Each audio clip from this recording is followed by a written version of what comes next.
ঈশিতা আর ওমর যেমন অবাক তেমনি খুশি।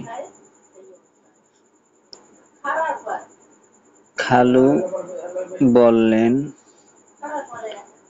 পাখিরা শস্যদানা ও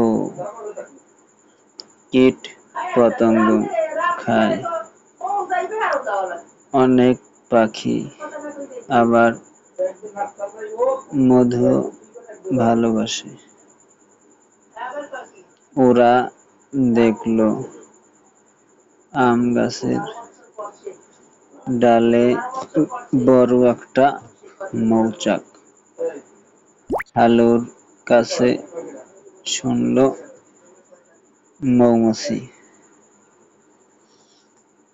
পিঁপড়ে ও পাখিরা গাছের অনেক উপকার করে। পাখি ও পিঁপড়ে মৌমাছিরা ফুলে ফুলে ঘুরে বেড়ায়।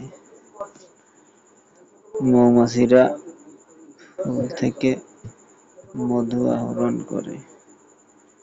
আম গাছ দেখিয়ে খালু বললেন, এখন গাছে মুকুল হয়েছে।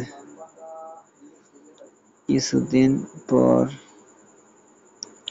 এগুলো আমের গুটিতে পরিণত হবে।